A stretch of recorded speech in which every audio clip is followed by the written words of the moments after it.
This pandemic has changed the world. Margaret W. Wong and Associates, with over 40 years experience in U.S. immigration law, keeps working for you in the midst of adversity. Offices are in Cleveland, New York, Memphis, Atlanta, Columbus, Raleigh, North Carolina, Nashville, Chicago, and Minneapolis. Look after your loved ones and we'll take care of your immigration needs.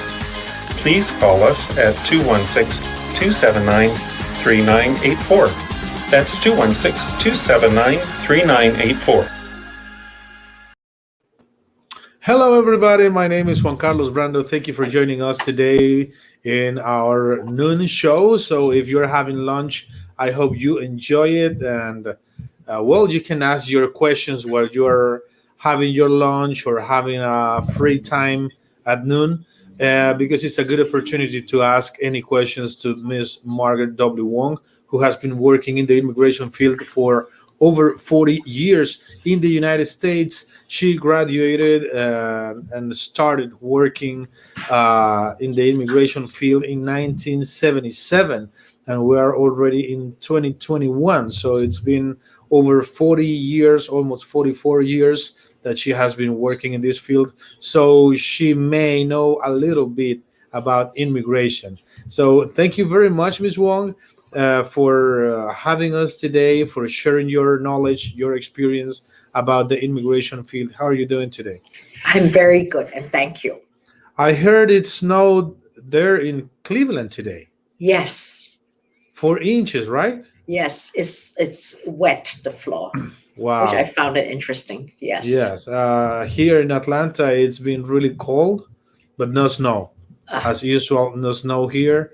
So I really miss being in the snow and being in the cold weather. The cold is cool, but the snow is way better. So thank you so much for making an effort to drive to the office and to make it today, and having us to ask some questions regarding to the immigration field. So Ms. Wong, we want to start by asking some questions from our audience. They have been sending those questions through our Facebook page, also on YouTube, also on our podcast that was released this week. And people are asking many, many, many questions. So the first one of the questions is coming from a person who was born in Mexico. He came to the United States over 20 years ago. He got married here. And he got his citizenship 5 years ago. So now he has a 21-year-old son who was born in Mexico, and he wants to apply for his son. He has never been in the United States, and he wants to know what is the fastest way to bring his son, if it's for a family petition or maybe a student visa. What is the best option for the son to come? The fastest way probably is a student visa, a tourist visa. I sort of feel bad for him because he had the green card for so long, and he does not need to wait to be a citizen to file. Mexico line, and that's what President Biden is talking about, the long legal line is more than 25 years. And you don't need to wait. So my advice always is, once you get your green card, you should file for your family members, your spouse, and your children who were single. In this case, the son is over 21 or at least 21. You're talking another 25-year-old wait. So I would come into the non-immigrant visa, either as a tourist or a student. The problem then becomes, they're going to ask, do you have relatives in America? And you have to say yes, because your father is a citizen. But maybe say, even though my father's a citizen, he never sponsored me, to prove that he has no immigrant intent. Because anytime your father or your mother is a green card or citizen, why would you come back to Mexico? Because Mexico is so poor and dangerous now. So we need to convince the American embassy, when you file for the student or tourist visa, that your intent is to go back. But if you get denied at least once or twice, then you need to file the I-130, and then go. I-130 means that I'm bringing my son over as a green card holder. That would take a long time. Okay, thank you so much, Ms. Wong. So please, my advice is call Ms. Wong and she will have an answer for you. The phone number is 216-279-3984, 216-279-3984, and she has offices in Atlanta, Chicago, Columbus, Cleveland, Memphis, Minneapolis, Nashville, New York, and Raleigh, North Carolina. And it's only one phone number: 216-279-3984, 216-279-3984. So the next question that is coming in through our social media is, my brother tried to rape me when I was a little girl. He tried several times. I came to the United States 15 years ago, and somehow he made it to the United States after he was released back in Mexico. Now, when we were here, he tried to abuse me again, and I called the police. The police came and picked him up. He was deported. I would like to know if I can file for asylum because he did it a lot of times back then in Mexico, or if I could do something here because this happened 5 years ago. Absolutely, yes. You can file also a U visa because you are a victim of a crime that happened in America. So you could not file a U visa because the crime happened only in Mexico. But in this case, the crime happened in both places, number one. Number two, right now it's taking 5 years to get U visa approved, and then later on you get the 4-year work permit or the 2-year work permit. The next thing you can do, as long as there's fear because of race, nationality, religion, member of a special group, or political opinion. In this case, you're a member of a special group of vulnerable Mexican women who could not stop incest or child abuse or abuse. Worse is he chased after you to come to America. And the question is, why didn't we file within a year? There's a class action suit it's called a Rojas settlement. As long as you came undocumented, anytime, but were detained at the border. Most Mexicans, they were catch and release, catch and release. And then the NTA was issued after June 30th of 2016. You can still file the 1 year and get that work permit. You may want to use that case to file the 1 year case if you were detained. But I presume you were not detained, but you have also no perm bar because you never left and come back, left and come back.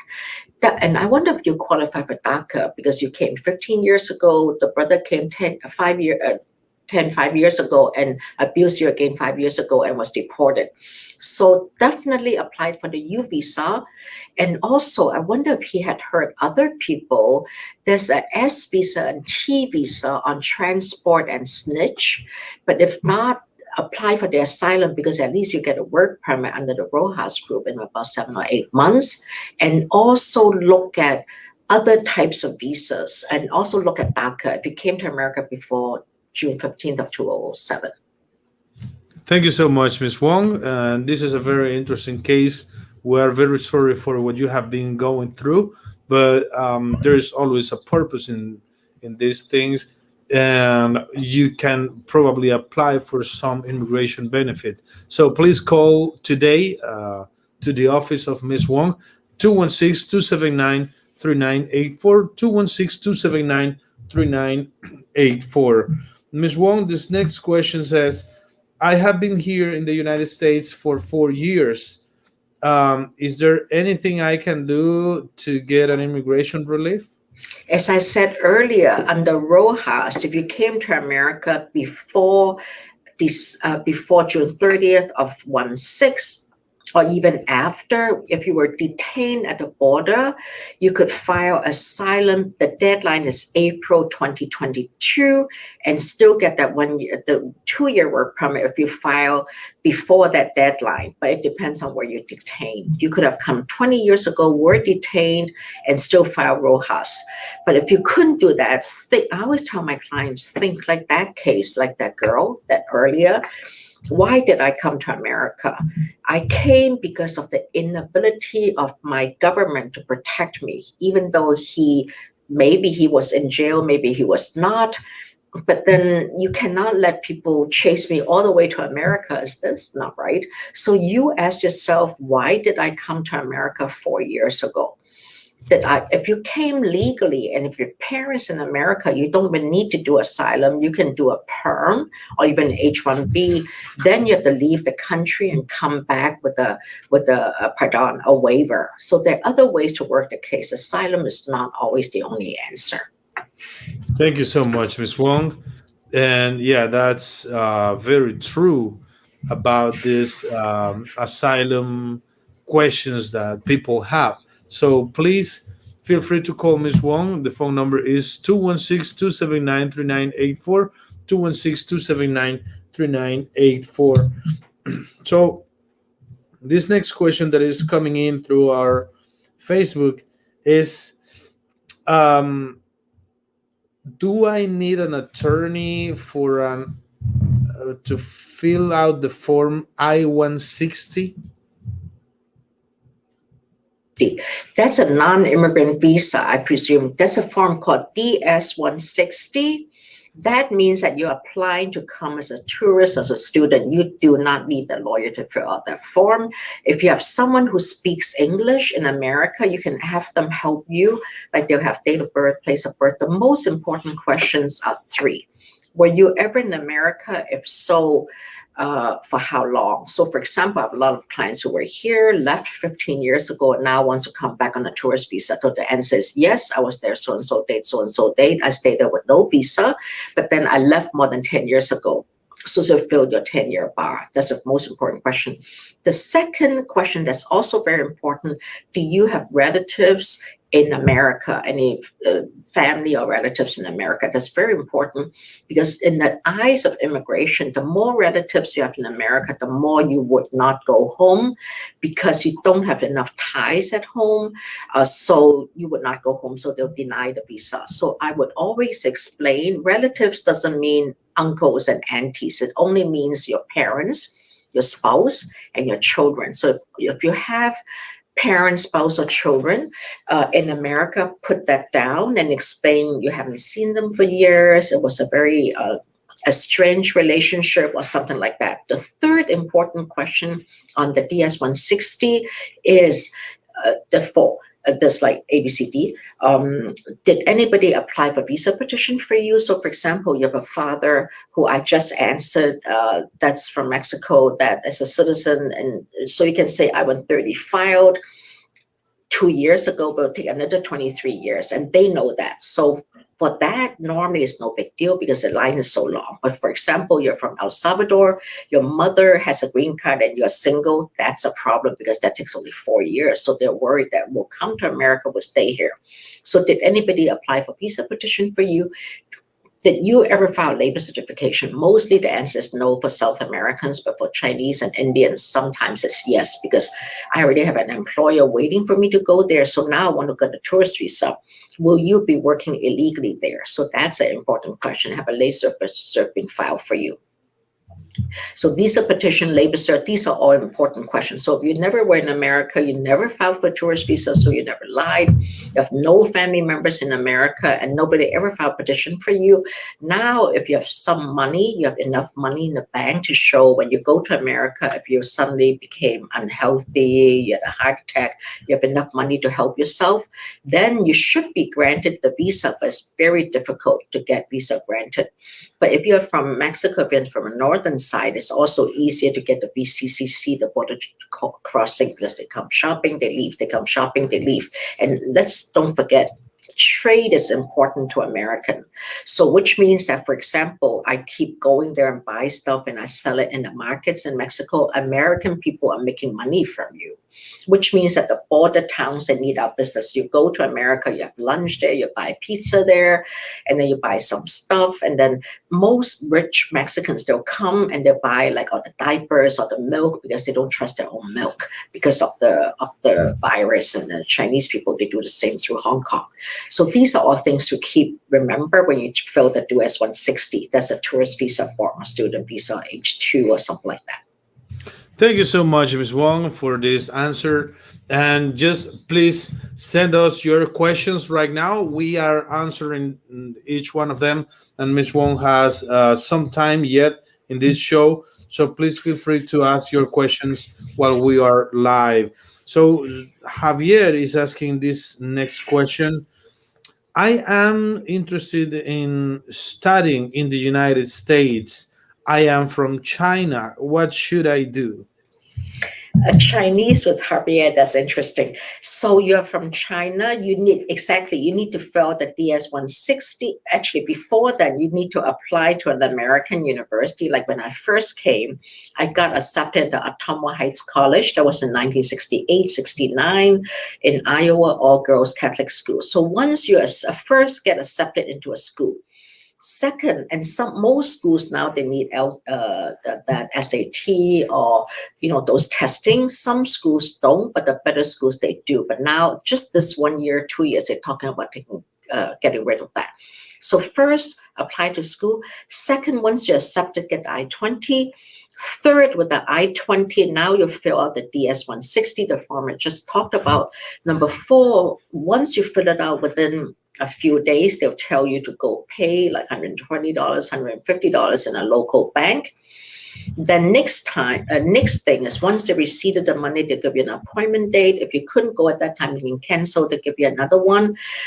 President Trump actually canceled non-immigrant visa to America for some time because of the virus, but Biden did not reopen yet. But Biden reopened all the immigrant visa, which is a DS-260.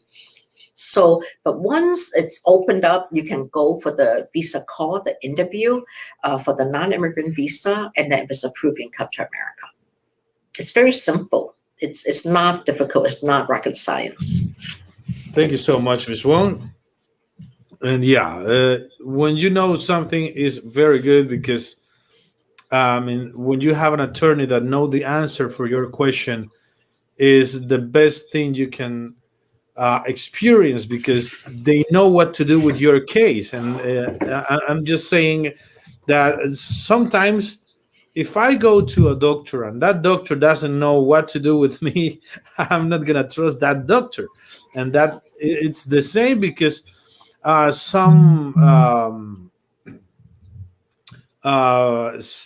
people that how can I say philosophers in English? Philosophers, they said that attorneys are the doctors of society. So if the society goes to the attorney to solve their problems and the attorney doesn't know what to do, they're going to be in even more trouble. So when you need to do anything regarding to immigration, remember immigration means your stay in the United States of America. If your attorney doesn't know what he or she is doing, then you may be in risk of being deported or removed to your country. So that's why you cannot just trust your friend, your cousin, your brother, or maybe some multi-services that can do some applications. You need a good attorney that can represent you in any stage of your case, either in the immigration interview or in the immigration court, the border of appeals. You need the attorney that knows what they are doing, and that's the law firm of Margaret W. Wong. That's why this law firm has been there for 43 years already and has been growing up and has 9 offices in the United States. That's not free. That has a lot of pain and suffering through the years. And this is something that you need to realize. Not just saying I'm an attorney means that I know what I'm doing. I need to know that my attorney is successful and that has good reputation in front of the immigration judge. So please, if you need more advice, call the office of Ms. Wong, and there is an amazing team of attorneys that can help your immigration case. The phone number is 216-279-3984, 216-279-3984. And by the way, Ms. Wong, there is a friend of mine that is texting us You gave him an advice a few weeks ago. He was very concerned that he got stuck for 2 years in Mexico. Now, in November, he received a letter that his application was not granted because former President Trump said that uh, work visas or visa petitions were in hold. So he was denied, and President Biden opened the opportunity again. He sent the reconsideration letter, and he got it approved a couple days ago. So he's really, really happy because you gave him the advice of what to do. You suggested for him to wait a couple weeks. He waited for it. He sent the letter, and just a week later, he got the approval. So he might be coming in a couple weeks to the United States. So thank you so much, Ms. Wong. And I also want to thank Senator Rob Portman and Senator Sherrod Brown for this case, because I actually went to them and I told them that this friend of ours is a very, very good musician and also a very, very smart business person. So he's not one of those people who just, come to work and go home and go. I mean, this person is something, because I read his resume. So I want to thank both senators in Ohio for helping us. And thank you. Thank you so much, Ms. Wong. And this is excellent. This is amazing that this is a very good friend of mine. And he called me nearly crying, saying, "Hey, Juan, I'm going to see you in a couple weeks." So he was very excited. And thank you, Ms. Wong, for advising him of what to do in his case. Can you imagine getting stuck in a country that you don't know for 2 years? That's really hard. But we're thankful that he is coming back. So please, if you have any questions, feel free to write them down on our Facebook Live, and Ms. Wong will answer your question. This next question is, Ms. Wong, I'm from Guatemala. I am gay, and I was deported in October last year.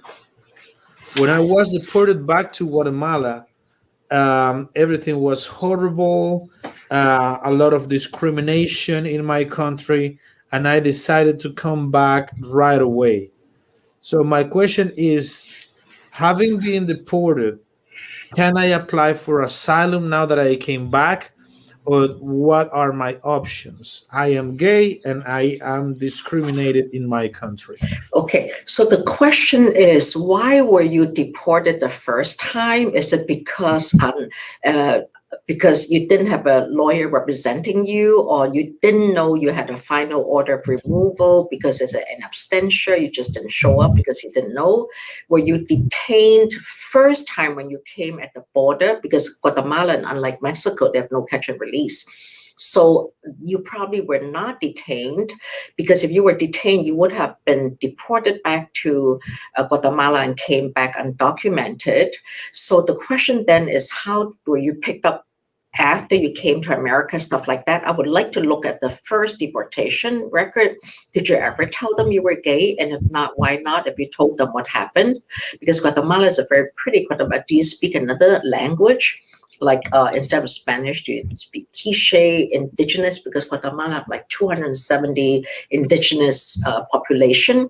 So these are all questions. And then what kind of documents did you collect once you're removed and you came back? What kind of documents do we have to prove fear of race, nationality, political opinion, member of special group, religion, or just because we are gay, or because of the inability of the government to protect me? And if you were discriminated, or you were hurt, or you were beaten up or raped or something, did you report to police? If not, why not? If so, what happened? Is the powerful man the man of the son of a big boss or big criminal? I mean, these are all things you need to know. But anytime you already have removal or deportation, you came back illegally or undocumented, we have to be careful. That's one thing you need a FOIA. But more than that, anytime we do a new case for you, that's what we call, you need to be careful because they may reinstate the old removal order. Once they reinstate, you have 30 days to argue with them and maybe go to circuit court, but sometimes they're so mean. I hope Biden will change the culture, but the Trump people are still there. So they're sort of mean. You have to be careful. So will they reinstate, and how do we do it? Under years and years ago, under Bush and under the early days of Obama and later years, because Obama was so desperate to pass the comprehensive law, and he's a professor by nature. So he's trying to reconcile with the Republican Party. So he deported like more than 3 million people like us, just hopefully to pass the law. But by the end, it didn't pass. That's why he started 601A, he started DACA, he started 212. He was going to start a DAPA, but it didn't pass. So I can tell you the history. But in this case, I would like to look at the FOIA. I will look at what happened to you between the time you left to go back to the borders of Mexico or Guatemala. Did they remove you back to Guatemala? Did you walk up to Mexico and were hurt or were discriminated, or they discriminated you to Guatemala? Then how many days did you walk from Guatemala back to Mexico? These are all things that we need to discuss and look at before we can decide what to do, because they may reinstate, but even though we can ask for another reasonable fear interview, credible fear interview. But then if you were gay, you knew normally by teenage years, we know we are gay. Some people know by 8 or 9 years. So I do a lot of gays. So then why didn't we tell them the first time? These are things. How did you find your partners? How do you know light life? Do you dress at night like a woman? Are you trans? I mean, these are all things that's important. Sorry, I talked too much. Yeah. No, you're good. You're good, Ms. Wong. Thank you so much. And I'm just reading one of the questions that we have here. This next question is, I am Venezuelan. I have a tourist visa, and I have the intention of going to the United States within this month, by the end of this month. So now that the TPS was approved, could I have a problem to enter to the United States, or I should be fine? You should be fine, because TPS only applied to people who came before midnight of March 8th of this year. But just don't carry things with your social media, with your iPhone about American girlfriend, American friends, you're looking for a job, because your goal is to come on a tourist visa just to tour and go back. It also doesn't hurt to go to some airports who are more friendly instead of mean, because at the airport, everybody have a culture. It's just like virus. The cell have a culture. Your body have a culture. You have a culture. Chinese people have a nationality, have a national culture. Each airport have their own culture of how they treat different people. So I would maybe buy a round trip ticket to show you will go home. And then if they ask you how long you stay, don't say 5.5 months. I mean, that's stupid, I mean, the maximum 6 months, but show them round trip ticket, maybe bring your business card with you so they know you have a good job in Venezuela. So you're not going to come and stay here because TPS just passed, stuff like that. I think you'll be fine. Thank you so much, Ms. Wong. And yes, our time is over, Ms. Wong, for today. So thank you so much. We saw you in a show earlier today talking about this problem of the Asian hate crimes, especially in Atlanta. So thank you so much for having a friend who was talking with you and having a nice conversation about this topic, which is a very serious topic, but it's good to hear from you and from another person from an Asian country and to know your point of view. So thank you so much for sharing all this information. Thank you. Thank you so much. See you next week, Ms. Wong. Thank you. Thank you. And for everybody who is joining us or who joined us today, thank you for sending your questions. Please feel free to ask Ms. Wong any question. Call for more information, 216-279-3984. 216-279-3984, and Ms. Wong will take care of your case in any city of the United States. She has offices in 9 cities: Atlanta, Chicago, Columbus, Cleveland, Memphis, Minneapolis, Nashville, New York, Chicago, and Raleigh, North Carolina. And the phone number is 216-279-3984, 3984. Margaret W. Wong and Associates.